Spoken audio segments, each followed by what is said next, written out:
Sorry, Ben, did you want us to start now or that's going to be coming after?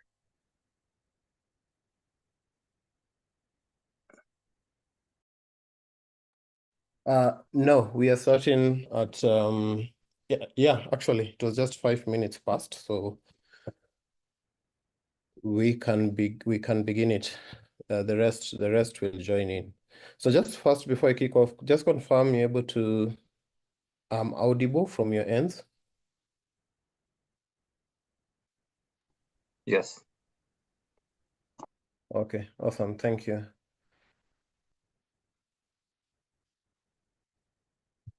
Yeah, so I will be facilitating today's session, and maybe just to kick it off, my name is Benjamin Barwa. I work with the Vilgro team supporting in project management. Now, I am humbled to have the opportunity to have a discussion around operations in your business. So what I am looking forward to this session is more of an engaging and interactive session, of which we'll be able to have a chance whereby you can be able to share questions that you may have in regards to the discussion we'll be having. We don't have much time on our side, so just like an hour for this. So I think we'll get this going. I'll probably just request in regards to the topic at hand, which is operations, and we'll be getting to discuss more into the operations frameworks and strategies that you could be able to use to audit your operations, to identify some gaps around the same, and how to go and implement in that. It's probably you could be able to put your expectations into the chat section, and probably some members from the Vilgro team and also from Madavi could help me follow up on that as the session proceeds. Yeah, so this is like the third session in terms of the master classes we are having. I know before we've had two sessions touching on product design and go to market. So today we'll be able to dive deeply into the master class on operations, which I will be able to speak more about. And I'm just maybe curious also as we kick this off, maybe through any reactions on the chat section. I'm curious just to know how many of you have had a chance to probably undertake an operations audit before in your business, or even just generally when it comes to operations in your business. I'm happy to hear or see in the chat. Actually, just you could be able to jot in the chat. How has the experience been for you so far? What is it that you've learned through the journey? What challenges is it that you're experiencing? And we could be able to have a conversation also happen in the chat. So feel free to also utilize the chat section in terms of interactions. So I just want to skip some slides we have here because this has been discussed before. But in general, for today, we'll be looking at auditing your operational framework. So we'll be able to look at some step-by-step process around how to go about the same. And then the other thing would be around once you've been able to identify possible gaps, be it around your operations, then how do you go about addressing the same? And even to structure it further, what is sort of like an ideal action plan that you're able to use to implement that? So you have identified these are the specific gaps in your operation. Could be touching on is it research and development? Is it around how you undertaking your marketing activities? But then further to that, for accountability and follow-up to ensure that it's executed. How is that done? So that will be the basis of today's discussion. So maybe just interesting, I think an interesting statistic here, which all of you fall in terms of healthcare solutions that we do have, or healthcare activities that are happening around the continent or even the globe. Whatever it is that each of you are doing is something that falls into this statistic, which is something very interesting to understand. So I have mentioned this, so I will just quickly move on. Based on the initial classes or sessions that were had, I know there has been the discussion around developing your product and how you're able to have a roadmap in regards to the growth of the same, fine-tuning it, and how you're able to position it for success in the market. So there is the case study and the example that had initially been shared around the persona abina, which again I will just be able to jump this because we have looked at it, and also the company.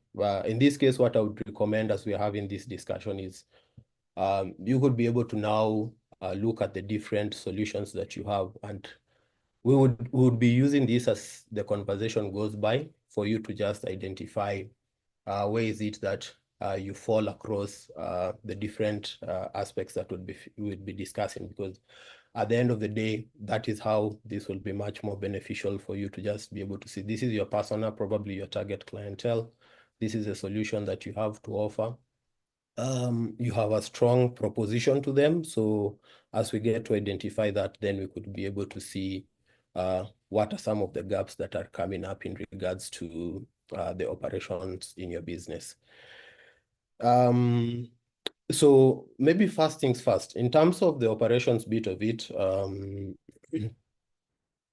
I would just like maybe to mention, I know for some of you, this might be familiar for you, but a good starting point is just to mention, like, when you're having an operations framework or an operations plan, it's simply the fact that you are setting you're coming up with some principles, you're coming up with some guidelines, you're coming up with just a way of how you're doing things to ensure that in the day-to-day running of your business, things are flowing smoothly. And when you're looking at this, it is directly linked to the overall goal that your business has. It's directly linked to the mission that your business has. So when you look at what you do on a day-to-day, these operational activities are then that would be driving you to get to the ultimate goal of your business, so which is success. And success for all of us here is different. Probably your success has been getting to deliver your solution to 10 million customers in a specific region to address a certain problem. That is how you would be looking at success at the end of the day. Now, so first things first, as I'd mentioned, when we look at the framework, we sort of have like a well brought out process in terms of how you'd go about this. Now I'd want to look at it from three ways. So why is it that actually you're doing this? How do you go about doing it? And then the other thing is, what will it take for you to actually do the same?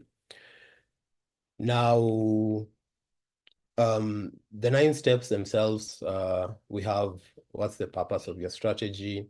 How does governance fit into your strategy? How into your operation activities? How are systems and structures set up again to support the same?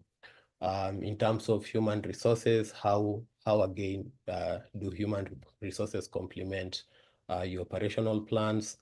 The aspect of sustainability with financing, and then also technology and infrastructure to support the same. And then the other thing is to do with ethics and compliance. then how you get probably your solution itself to the market at the end of the day, and risks that you face and how you're able to go about mitigating them. So maybe first things first, in terms of purpose. So for um, for purpose, I know there's much on the screen, but we'll just be able to pick some specific items in the interest of time. And as I initially said, the first thing, why purpose in your operational framework? So the purpose of it, of that is one clear thing is when you have a team, when you're working with your whole team to do whatever you're doing at the end of the day.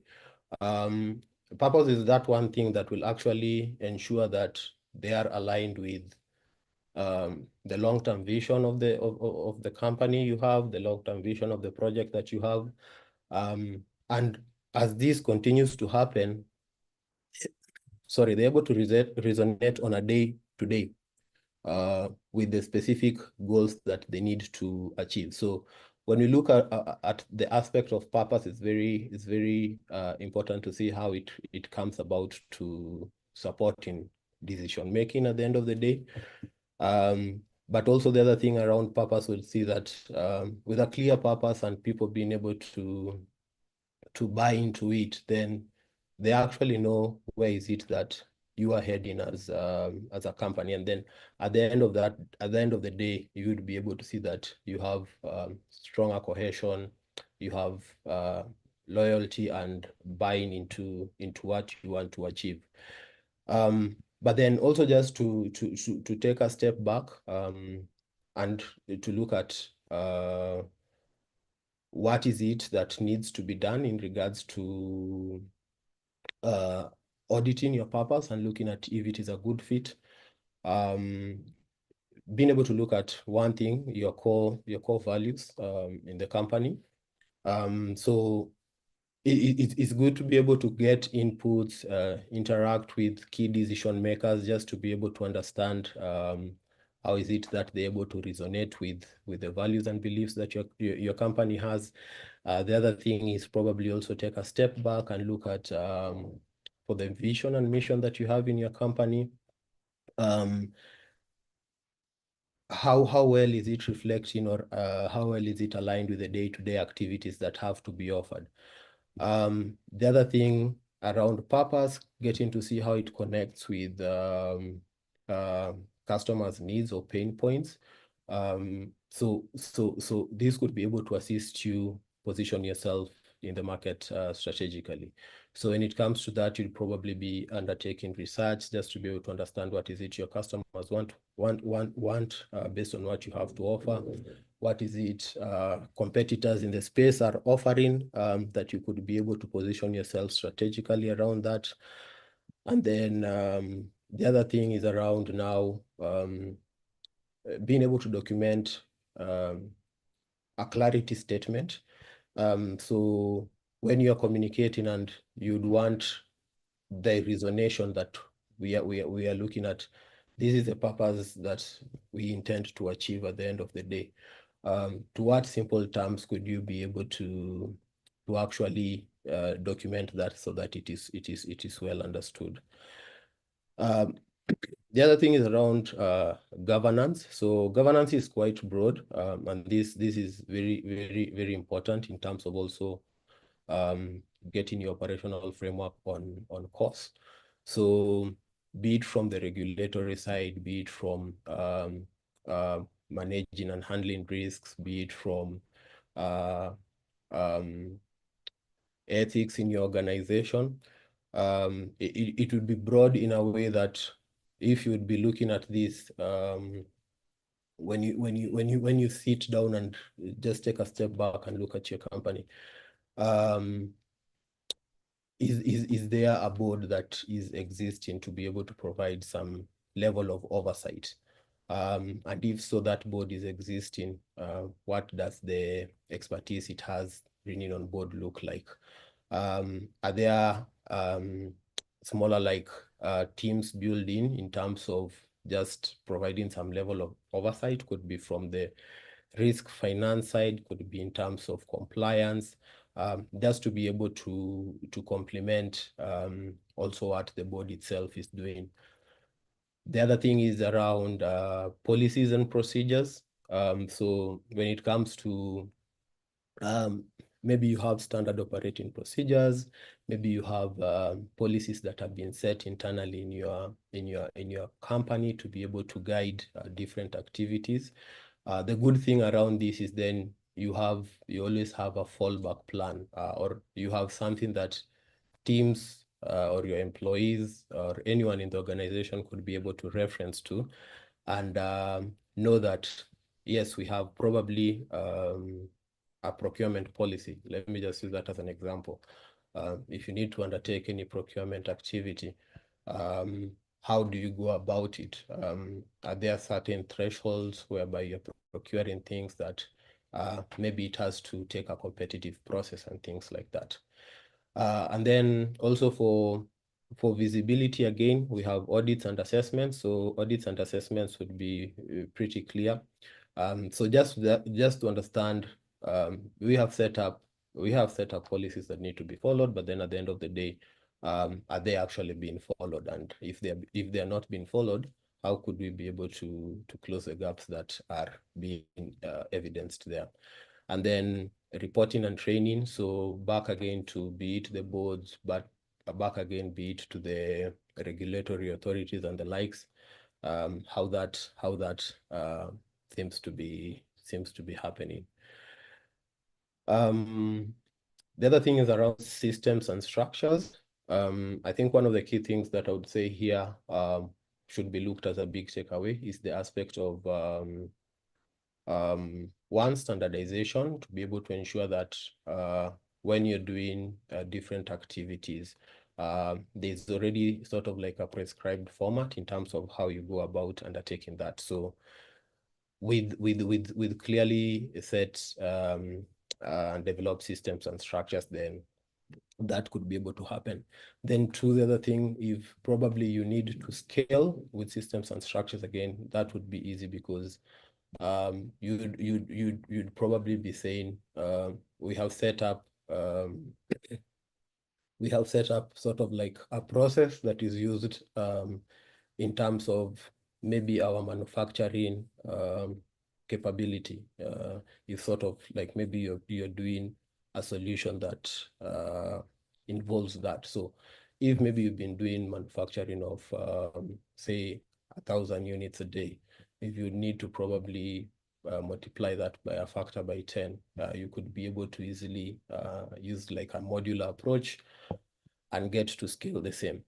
Now, when we're looking at systems and structures, this will be coming from from like one, say, you have processes, so you could be able to map them. So at the end of the day, you're able to identify what are some of those what are some of those processes in your organization, which then would be documented. And if they're documented, are there some of these processes that could be automated and the likes. The other thing probably around looking at how your organization is structured. So based on the design of based on the design that you have structured your operations, with that, you could be able to see how to then align the existing processes to fit in with systems and structures that you want. Then also continuous improvement, of course, through feedback and the likes. You could be able to do iterations as you keep on learning. Probably there are breakdowns that you are seeing. So as you get this feedback, you could be able to use the same to make things much better. And then the other thing is in terms of integration. So when we look at developments that happen in the different subsectors, we could be matters of interoperability and the likes are things that are happening. So based on how then you've been able to design your systems and structures, based on the tools that you are using, it would be critical then, as you're thinking through that, you get to see as you scale and you'd want to have other components plugged into this, would they be a good fit based on what your initial design has been? The other thing is around human resources. So for this, we just say probably around how we're able to manage teams, how we're able to lead teams, and how we're able to ensure that also teams are growing. So culture is one of the things that stands out. So being able to create a culture that is favorable for better performance, cultures that encourage innovation, and also being able to monitor and see based on how performance from the different teams or different team members is happening. How then does it contribute to success in the business? So are there gaps that maybe can be addressed? Because then if there's lack of monitoring around the same, that lack of visibility will present a challenge in terms of making an informed decision. So probably you might want to reward, you might want to reallocate somebody to a different role and the likes. You might want to recruit. So if you don't have a clear understanding of the different skill set, the different capabilities of the different team members you have, and how that is growing over time, that can pose a challenge in terms of then how you're optimizing the same. So for the human resource side, I'd maybe just like to emphasize that the culture side is one of those big drivers around this. For companies that have grown to an extent that you might have an HR function, then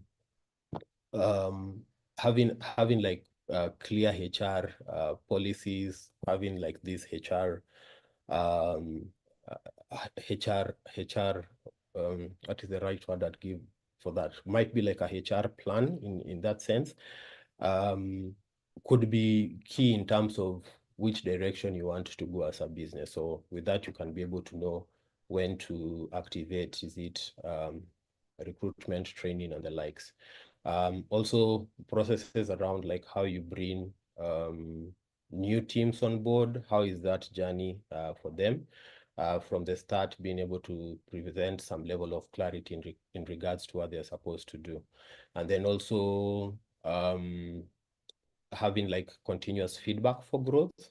So being able to present or to have an environment that sort of encourages that culture of openness, whereby then teams could be able to share, teams could be able to provide feedback, and also you could be able to provide feedback for them to see areas of improvement. And then also lastly around continuous professional development or skills development. The other is around financing. So that's more around uh, budgeting. You're looking at probably how you're handling internal financial management. Now, this is a very key. This is a very key aspect. There's that side of it of probably you might be requiring financing, but then probably even internally as a company, you might not have, or you might not have actually tight controls around the same. So they are like, and it will again tie to something like the financial and risk policies that you have internally. Are they existing around the same? And if they exist, how have they been set up? So budgeting and cost management. Again, this is another key thing. The process of doing budgeting, be it based on your financial year, how do you go about the process of doing your budget? How then have you probably have you structured it in a sense that on a month to month, as you undertake your activities, are your activities aligned with the budget that you had initially developed? And based on the learnings you see over time, how do you keep on probably now developing your budgets as the other years come by? So with this, probably just to highlight is um, insights. I think the insights part, as I've just mentioned initially, would be very important. As you learn on how you are utilizing your budgets, can you be able to get some level of financial health from that? Are there costs that maybe not necessary costs per se, but probably you could also be able to do it much smarter? That would be one of the things to look at. And then being able to see how you could have some level of efficiency in your operation, so that this level of efficiency could be able to improve your cost expenditure at the end of the day. So that is getting to lower it down. And then also just on the reviews around your financial performance. So just tying again to the insights part of it, what you're able to learn from this would be able now to assist you to plan better and do your operations better. Around technology and infrastructure, this I feel is a bit much more clear, because then with technology is that one thing that then would be able to get us to do things efficiently. So be able to look at what are the manual processes that are there in your company, which there might be existing solutions that maybe might fit within a budget you might have to spend, that you could be able to probably automate. So then with this, you could be able to probably get faster turnaround times, and around that, then they could be much more efficient in what is being done. Maybe just to move faster on this, in the interest of time, the other thing is around ethics and compliance. Now, for ethics and compliance, the big thing around this, of course, is being able to have some level of, let's say trust. And you look at it from two ways. Might be like from the external side, be it with stakeholders like regulators you're dealing with, even some of your clients. So when there's that aspect of you having probably set like codes, or adhering to standard codes of practice, being able to maybe get certifications for the same, and also living as per those certifications, that is something that would be able to come in handy to assist you build your reputation at the end of the day, which of course then has that ripple effect of increased trust from the external stakeholders that are being dealt with. But again, when you look at that aspect of compliance, then there's that much to look at it, whereby there are many risks that you would be facing as a business. And with these risks that you would be facing, being able to comply could be even with the simple things, data privacy and the likes.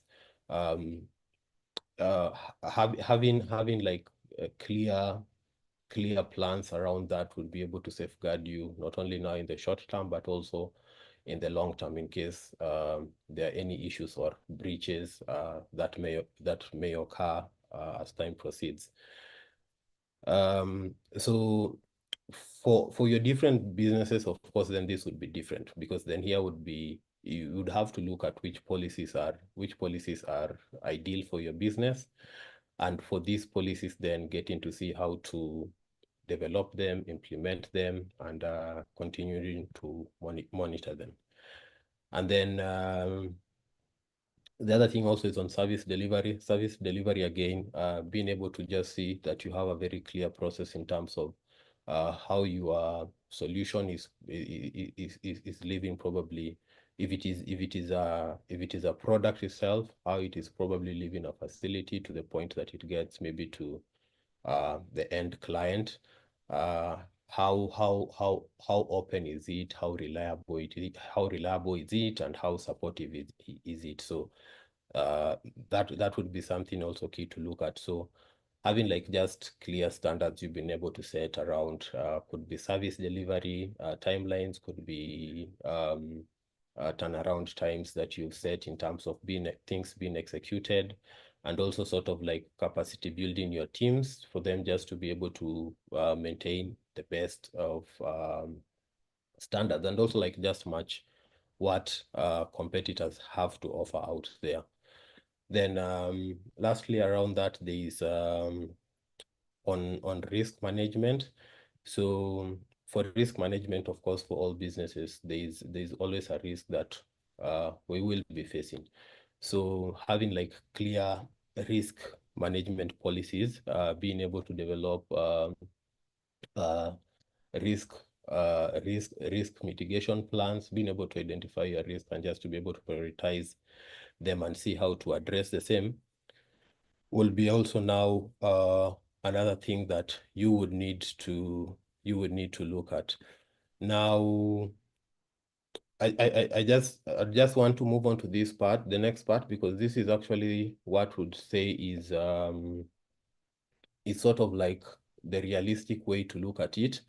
And probably then when you look at the businesses that you have and getting to look at the 9-step process that we have mentioned, for you to be able to undertake all these, you will have to have sort of like a starting point. So when you look at all these sections, the thing would be first to ask yourself, where am I currently? Where does this fit in my business? Now you'd have a baseline that would be sort of like now you looking into it, probably working with a score. So in this case, just for the purpose of guiding the conversation, we'd be looking at saying probably 1 is a score that is on a lower side, as we work towards a high score of 5. So the optimal score would be, of course, to get at the 5. But then between then 1 to 5, you would be able to have an assessment and probably be like, we feel this is maybe 1 would be the score that you're saying that this is not functional in the business. Maybe 2 might be this is not clear. It exists, but it's not clear in the business. But then as you approach the higher score, then that would be the ideal one. So probably that might be like, this is clear, this is followed, this is regularly updated in the business. So as I just ran through the example that we have, then that will be able to come out clearly. So once you've been able to map out, then you have an idea of where you want to go. It might not happen in the immediate term. This might probably happen after a period, say, is it 2 years, is it 3 years? But then in the second year, you'll actually be like, we need to move maybe from the current score of 2, let's move to the current score of 4. Then how will we get there? So in terms of how will we get there, that is like now the final part that we'll be concluding with this. Yeah, so now maybe just I think when we look at this back to purpose, I'll not run through everything here, but maybe just to highlight, when we talked about purpose, we talked about matters to do with like your vision in your company.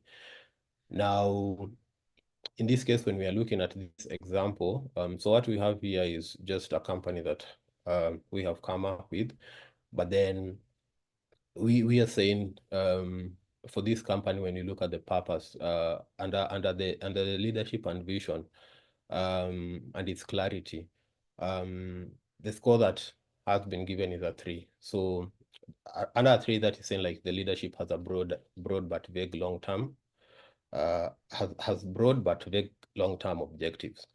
Now, the desired state is to get to a point whereby we're saying the vision is clearly articulated, and objectives, long-term objectives are very specific and are also clear. Now, with this, then you're able to see there's still a pending gap in terms of the vision itself.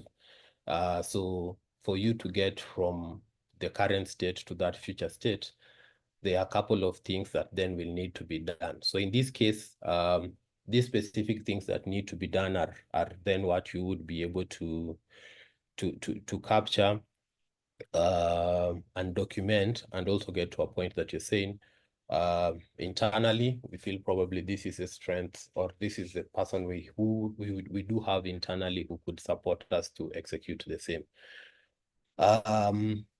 Going back to like governance, again, it's just the same thing. So under governance, as remember, we had a lot of components. So maybe you would be picking, is it something to do with, is it the board? Are there any gaps in the board? Are there probably some team members you need in the board? So when you look at it currently right now, probably you don't even have a board. So in that case, your score might be a 1. So about the board is non-existent. Probably there are, so with even that, there's no meetings that happen, or probably there's a board, no meetings happen. That would have a lower score. But then at the end of the day, you are trying to see, how do I get to a point that I have a strong, solid board that has key expertise that could be able to complement what we have internally. So, so that is it around governance. But then governance is broad. So even for your businesses, you would be looking at governance from a way whereby there are different components, and you see which is it that is fit for your business. Again, the same thing when we look at systems and structures. So for systems and structures, again, there's a lot to look at. Is it automation? Is it optimization? Is it the matter of integration or operability or efficiency? And again, getting to score that based on where you are. So one of the key things that you should also have as a takeaway is it would be good for you to develop your criteria based on like different resources that you would be able to maybe acquire, be it online and benchmark. You could be able to have your 5-point criteria through which then you could be able to look at these different components and actually then get to see how do I get to move from point A to point B, so that you have sort of like a benchmark that you are working with. So again, human resources again will still be the same. So I will just jump on that because this is just examples to guide you. Same as for incorporating, be it technology, infrastructure, still under ethics and compliance, still under service delivery, and also under risk. So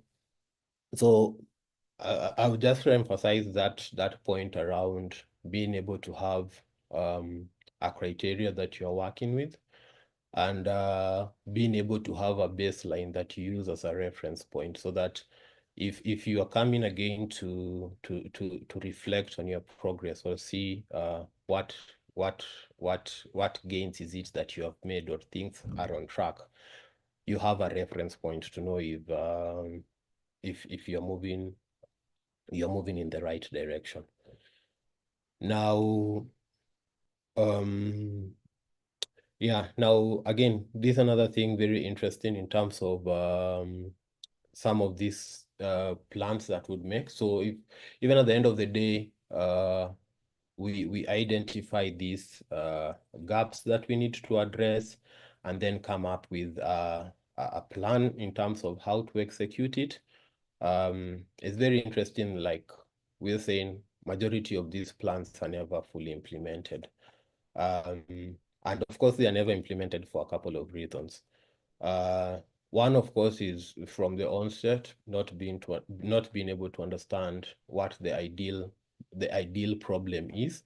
So even as you're doing that initial analysis from that 9-step process, the information that you get there and actually what then you agree to work on should be that which we would be saying at the end of the day is the key pain point that you are experiencing internally. Otherwise, then you would be addressing something that is not the real problem. So with that, then probably just a waste of time and probably resources. And then also internal capabilities. You could be able to identify the gaps that you want to address, but then again, you're having a challenge around who would be the ideal internal individuals to be able to collaborate with on this. So being able to understand the level of capacity you have and getting to know will we do this internally, or probably are there other external resources we need to engage would be also something to look at. And then the other thing also is around not being able to understand what are the immovable pressures and also the cultural landscape. So when you look at it from an external point of view or from a macro point of view, how that looks like. So maybe as I just get to the end of this, and before I just give some time for any Q&As, what I would like to just probably use here is sort of like an example in terms of some of the things that you should be able to ask yourself just to understand if you're able to what extent you're able to address this. And actually, maybe one key thing just to mention here at the end of the day, from the initial 2 sessions that have taken place, one key thing that has always stood out is the solutions that we are delivering at the end of the day are not solutions to sort of like address our problems, but we have already identified who is that persona, who is that client, or who is that user who would be able to benefit from what we have to offer. So now, even the other thing, as we come to look at addressing these gaps that we are seeing, that is one thing that we should also have in mind, because it is that driving factor that we'd be looking at and saying, as we address this, will it also still contribute to the initial goal that we have had? To what extent does it support in the execution of the same? To what extent does it align with that? Now, one, for example, when you're looking at that aspect to do with human resource, you would be looking at probably if it is the step to do on research and development, if it is that to do with product and design, if it is to do with go-to-market, if it is to do to service delivery, is do with after sales. All these are different activities that might be happening in your business at the end of the day. So you would have to ask yourself around a question around the same. Do you have that right human resource to be able to assist to deliver the value to your persona? The same thing is still around just governance. Do you have those right governance policies that would be there to support in terms of that? Same thing also around ethics and compliance. So when you're looking at ethics and compliance again, how have they fit in across these different pathways or these different value chains that you are looking at in the business? Same again for systems and structures, same again for tech and infrastructure. The other thing also same again for fundraising and financing, also risk. So maybe just the last part around this. So once we have seen like we have identified, okay, these are the gaps we have seen in our processes. We probably feel like, okay, we want to maybe move them from criteria 1 to criteria 4 or to criteria 3 or even to criteria 5. The other thing is now, how do you plan yourself around getting to execute that? So for that,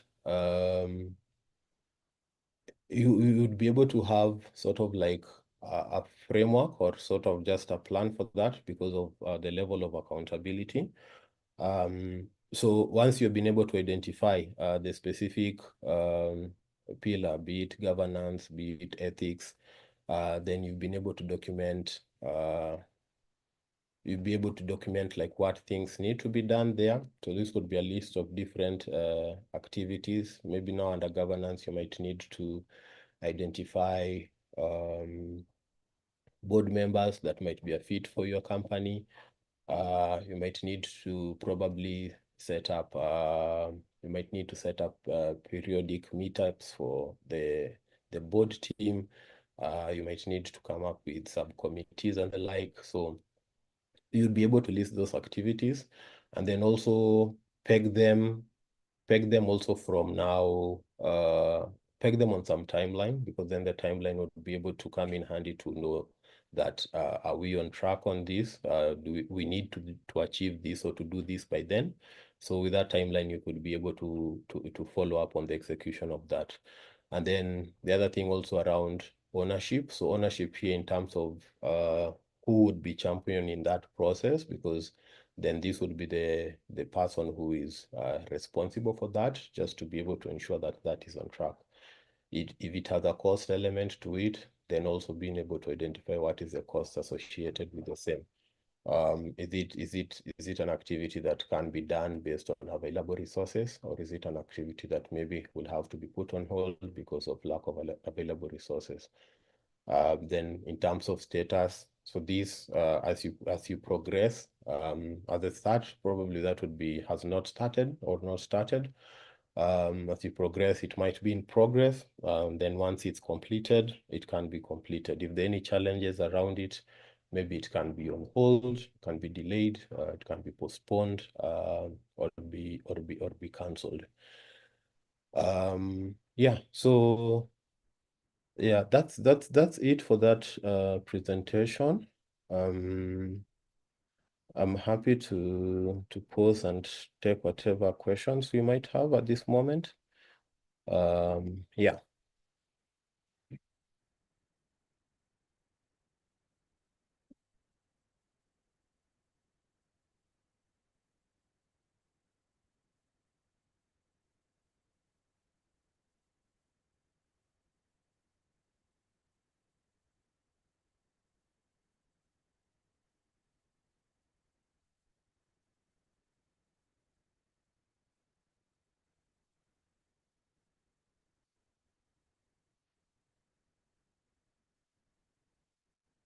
Do we have any question or any sharing that anyone would want to give?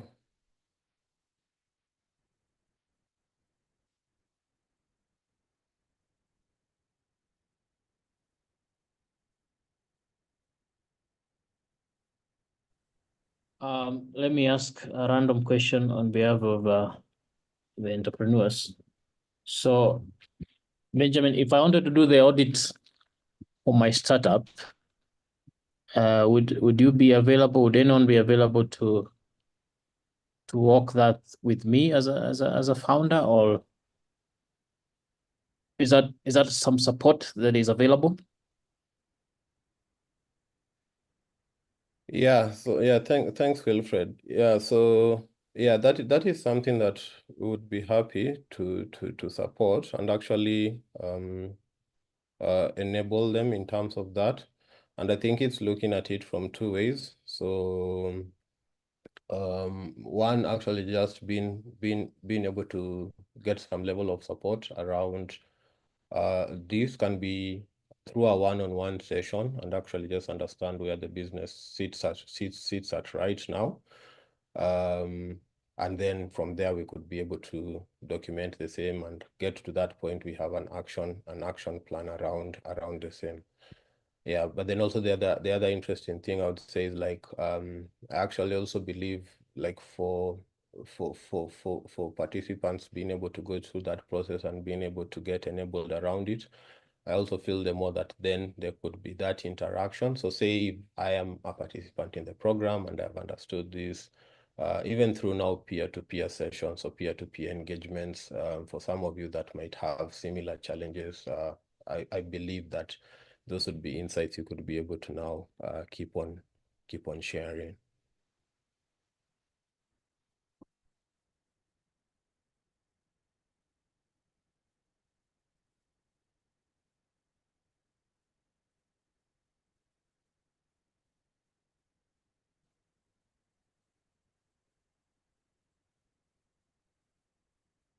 Okay.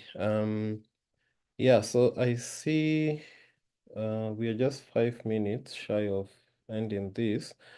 So maybe what I can do, I can just drop also on the chat my email. So feel free to just reach Hi, out. Benjamin.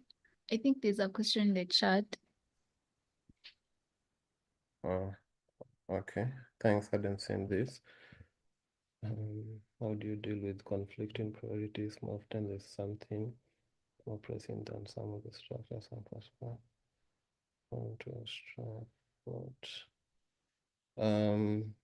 Okay. Maybe Dixon, you could just unmute and just clarify on the same.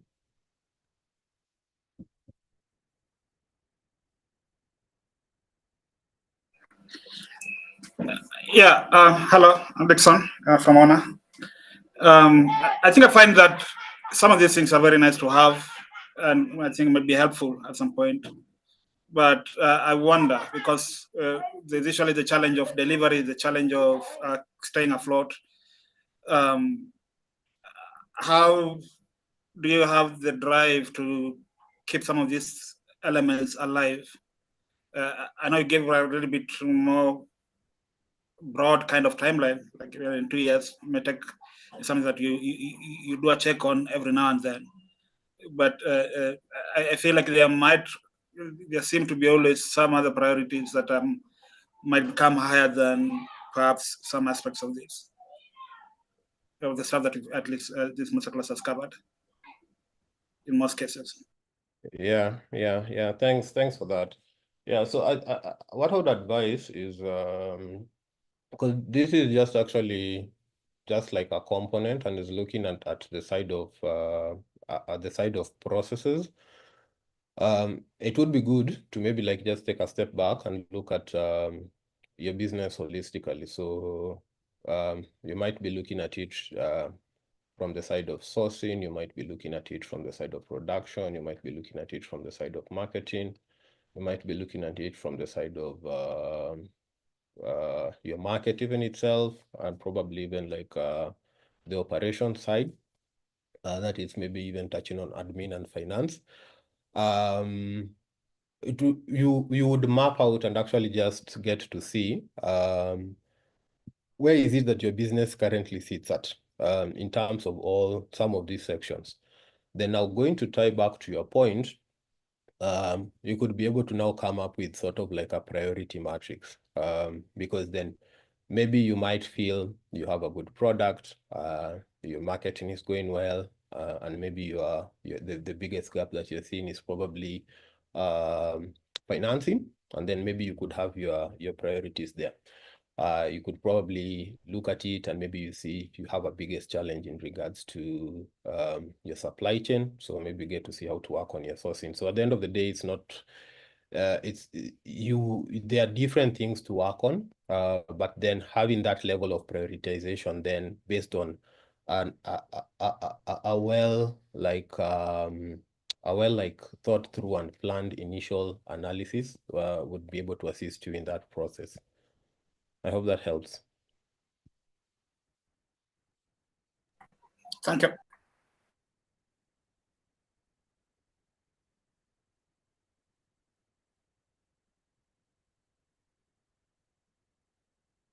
Okay, I don't see another question in the chat. Yeah, so I think with that, then that's fine. Probably we can have the session end there. But I've dropped my contact on the chat. Please, in case you need some further conversation around this, feel free to reach out.